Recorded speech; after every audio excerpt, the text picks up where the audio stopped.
Assalamualaikum warahmatullahi wabarakatuh. Pada kesempatan kali ini, kami dari kelompok 8 yang beranggotakan Muhammad Hidayatul Firdaus, Syifani Ilusoha, Muhammad Hadi Suud, dan Arina Sabella, izinkanlah untuk memenuhi penugasan sejarah peradaban Islam yang diampu oleh Ibu Faridatun Nikmah, yaitu kita akan menyampaikan materi tentang penjajahan dunia barat atas Islam. Pada kesempatan kali ini, materi pertama akan disampaikan oleh saudari Arina Sabella tentang motif penjajahan barat atas Islam. Baik, yang pertama yaitu motif penjajahan bangsa barat atas dunia Islam.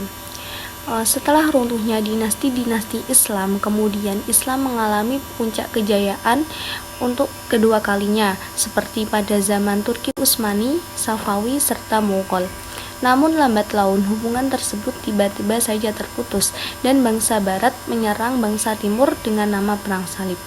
Dalam perang ini, bangsa barat memiliki 3 semboyan. Yang pertama yaitu gospel penyebaran agama, yang kedua gold mencari kekayaan, serta glory untuk mencari kejayaan. Gerakan Renaissance Eropa melahirkan perubahan-perubahan besar dalam sejarah dunia. Pada akhir abad ke-17 merupakan abad yang paling penting bagi bangsa barat, karena pada akhir abad tersebut dunia Islam mulai mengalami kemunduran. Lambat laun bangsa barat memperoleh kemajuan yang pesat terhadap dunia perdagangan, karena tidak bergantung lagi pada jalur yang dikuasai oleh umat Islam.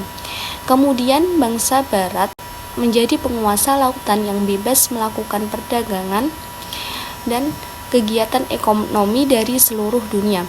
Sementara itu, kemerosotan kaum muslimin sudah merambah ke segala aspek kehidupan. Dengan senjata modern yang diluncurkan oleh bangsa barat mampu melemahkan kekuasaan-kekuasaan Islam seperti kerajaan Turki Utsmani. Tak hanya kerajaan Turki Utsmani, namun juga masih banyak lagi kekuasaan yang ditaklukkan oleh bangsa barat. Selanjutnya yakni masa Renaissance Eropa. Renaissance adalah periode kelahiran kembali atau peralihan dari abad pertengahan ke zaman modern. Dalam sejarah Eropa, periode ini berlangsung antara abad ke-14 hingga abad ke-17. Kata Renaissance sendiri berasal dari bahasa Prancis yang artinya terlahir kembali. Secara umum, Renaissance digambarkan sebagai penghubung antara abad ke-8, darkness, dan zaman modern di mana budaya, seni, politik, ekonomi mengalami perkembangan pesat. Selain itu, beberapa pemikir, penulis, negarawan, ilmuwan, dan seniman terhebat dalam sejarah lahir di periode ini. Sejarah awal Renaissance selama abad pertengahan yaitu periode setelah jatuhnya Romawi kuno pada tahun 476 Masehi hingga awal abad ke-14. Orang-orang Eropa mulai menunjukkan kemajuan dalam bidang ilmu pengetahuan dan seni. Era ini juga sering disebut sebagai abad ke-8 darkness karena banyak terjadi perang, kelaparan, dan pandemi seperti Black Death. Selain itu, para sejarawan menduga bahwa pada periode ini filsafat serta ilmu-ilmu bangsa Yunani dan Romawi kuno kurang diperhatikan.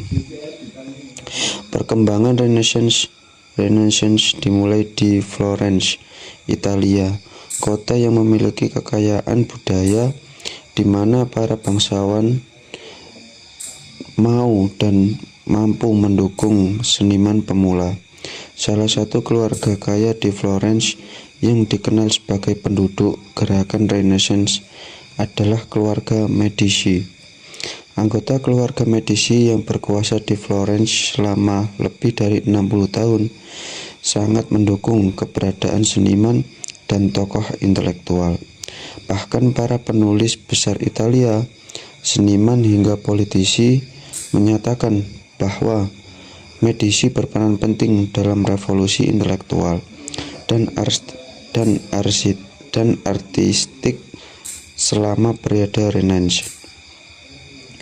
Tokoh-tokoh termasyhur dari zaman Renaissance berikut ini beberapa tokoh intelektual, seniman, ilmuwan, penulis, serta penjajah yang paling terkenal dan inovatif dari zaman Renaissance. Leonardo da Vinci pada tahun 1452 sampai 1519.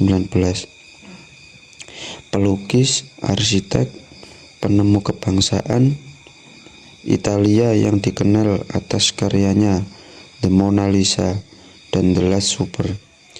Desiderius Erasmus pada tahun 1466 sampai 1536. Cendekiawan dari Belanda yang mendefinisikan gerakan humanis di Eropa Utara dan menerjemahkan Perjanjian Baru ke dalam bahasa Yunani. René Descartes pada tahun 1596 sampai 1850 merupakan filsuf dan matematikawan Prancis yang dianggap sebagai bapak filsafat modern. Penjelajahan pada zaman Renaissance, sementara para seniman dan pemikir menggunakan bakat mereka untuk mengekspresikan ide-ide baru. Beberapa orang Eropa mulai berlayar untuk belajar lebih banyak tentang dunia sekitar mereka. Dalam periode yang dikenal sebagai Age of Discovery atau era penemuan ini, beberapa ekspedisi penting mulai dilakukan. Para penjelajah meluncurkan ekspedisi untuk melakukan perjalanan ke seluruh dunia. Mereka akhirnya dapat menemukan rute perdagangan baru ke Amerika, India, dan Timur Jauh. Dampak Renaissance, tumbuhnya kesadaran akan kebebasan dan kemandirian individu, berkembangnya ilmu pengetahuan, seni, budaya, politik, dan ekonomi, munculkan berbagai inovasi dalam ilmu pengetahuan dan seni, runtuhnya dominasi gereja terhadap tatanan masyarakat Eropa, munculnya paham kapitalisme, liberal, dan materialisme. Pedagang dan pengusaha menjadi penguasa baru dalam tatanan sosial, ekonomi, dan politik Eropa. Baik, yang selanjutnya yaitu tentang penjajahan dunia barat atas Islam di India dan Asia Tenggara. India ketika dikuasai oleh kerajaan Mughal mengalami kemajuan yang sangat pesat di bidang pertanian. Hasil pertanian yang sangat melimpah menjadikan India menjadi kaya raya. Dengan adanya hal tersebut mengundang Eropa untuk melakukan perdagangan di sana. Awal abad ke-17, Inggris dan Belanda mulai mendatangi India. Sedangkan di Asia Tenggara, negeri di mana Islam baru berkembang, serta merupakan daerah penghasil rempah-rempah terbanyak di masa itu. Hal tersebut, Asia Tenggara menjadi rebutan bagi bangsa-bangsa Eropa, ditambah dengan kerajaan-kerajaan di Asia Tenggara yang masih lemah dibandingkan dengan kerajaan Mughal. Kerajaan Islam Malaka yang berdiri pada awal abad ke-15 Masehi di Semenanjung Malaya yang strategis merupakan kerajaan Islam kedua di Asia Tenggara setelah Samudra Pasai. Ditaklukkan Portugis pada tahun 1511 Masehi. Semenjak itu peperangan antara Portugis melawan kerajaan-kerajaan Islam di Indonesia seringkali berkobar. Pedagang-pedagang Portugis berupaya menguasai Maluku yang sangat kaya atas rempah-rempah. Akhir abad ke-16 Masehi, giliran Belanda, Inggris, Denmark, serta Prancis sampai di Asia Tenggara. Tetapi Prancis dan Denmark tidak berhasil menguasai negeri di Asia Tenggara dan hanya tiba untuk berdagang. Kekuasaan politik negara-negara Eropa di negara-negara Asia berkelanjutan sampai pertengahan abad ke-20 Masehi. Terima kasih kepada moderator. Dilanjutkan ke materi keempat, yakni bangkitnya nasionalisme Islam. Fenomena kebangkitan Islam memiliki beberapa bentuk. Hal umum yang terjadi adalah Bubalo 2005,6. Berbeda dengan revivalisme Islam pada abad ke-18 yang hanya kesadaran masyarakat untuk berperilaku religius sesuai dengan norma-norma Islam, menekankan isi legalitas penerapan syariat. Neo-revivalisme berorientasi mewujudkan syariat Islam sebagai sebuah ideologi politik.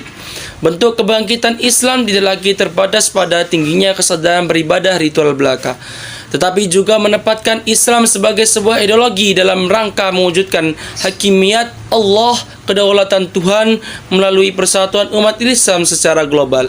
Pada fenomena ini terdapat serangkaian aktivitasme keagamaan meliputi kelompok-kelompok pergerakan dan masyarakat Islam militan. Fenomena neo-revivalisme Islam dengan gerakan-gerakan pendukungnya membawa karakteristik radikal dalam dunia internasional. Menurut Dek Meijan 2001,14 terdapat 5 prinsip utama para ideologi neo-revivalisme Islam. Yang pertama, din wa daulah. Islam merupakan sebuah sistem kehidupan total dan universal. Pemisahan antara din, agama, dan daulah negara tidak dikenal dalam Islam. 2. Penerapan Al-Quran dan As-Sunnah secara rutin. 3. Puritanisme dan keadilan sosial. 4. Kedaulatan dan hukum Allah berdasarkan syariat. 5. Komitmen kuat mewujudkan tatanan Islam. Karena itu umat Islam harus menghancurkan tatanan jahiliyah dan kekuasaan duniawi melalui jihad. Tujuan jihad adalah menaklukkan semua 171 penghambat penyiaran Islam berupa negara, sistem sosial, ataupun tradisi asing. Jihad dilakukan secara komprehensif, termasuk dengan cara kekerasan. Berdasarkan prinsip-prinsip tersebut, tuntunan Islamisasi menjadi agenda politik dan gerakan keagamaan di Timur Tengah. Neo-revivalis berprinsip bahwa kedaulatan sepenuhnya milik Tuhan. Kalimat syahadat la ilaha illallah Muhammadur Rasulullah bermakna tiada pemerintahan, tiada kekuasaan, dan tiada sistem kecuali kekuasaan dan sistem Tuhan. Tiada kedaulatan kecuali kedaulatan Tuhan. Menurut neo-revivalis, peradaban barat dapat menjerumuskan umat Islam ke dalam zaman jahiliyah. Pasca revolusi Islam Iran, neo-revivalisme Islam menjadi populer. Neo-revivalisme Islam ditandai bangkitnya kelompok muslim fanatik yang bereaksi keras melawan The Great Satan, yaitu Amerika Serikat dan negara-negara barat lainnya. Dominasi bangsa-bangsa barat pada era kolonialisme dan pasca kolonialisme memaksa sebagian kaum muslimin mentransformasikan nilai-nilai tradisional sebagai nilai-nilai yang dapat dikompromikan dengan sistem barat. Respon reformis dalam sejarah Islam dapat ditemukan pada gagasan Jamaluddin Al-Afghani, Syahid Ahmad Khan, dan Ali Ahmad Ridha. Dan yang terakhir adalah kemerdekaan negara Islam dari penjajahan bangsa barat. Dengan adanya gagasan nasionalisme serta diikuti oleh berdirinya partai-partai politik merupakan awal perjuangan umat Islam untuk mewujudkan negara merdeka. Kenyataannya, partai-partai politik tersebutlah yang berjuang untuk melepaskan diri dari kekuasaan penjajah. Perjuangan-perjuangan tersebut berupa, yang pertama, gerakan politik yang berupa diplomasi maupun perjuangan bersenjata. Yang kedua, pendidikan dan propaganda untuk mempersiapkan, menyambut, dan mengisi kemerdekaan. Negara yang mayoritas penduduknya muslim yang pertama kali memproklamasikan kemerdekaannya adalah Indonesia, yaitu pada tanggal 17 Agustus 1945. Indonesia merdeka dari Jepang setelah Jepang dikalahkan oleh sekutu. Kemudian disusul oleh Pakistan, yaitu pada tanggal 15 Agustus 1947 ketika Inggris menyerahkan kekuasaannya di India kepada Dewan Konstitusi, yang satu untuk India dan satunya untuk Pakistan. Sekian penjelasan mengenai penjajahan bangsa barat atas dunia Islam dari kelompok 8. Apabila ada kesalahan, mohon maaf yang sebesar-besarnya. Akhirul kalam, wassalamualaikum warahmatullahi wabarakatuh.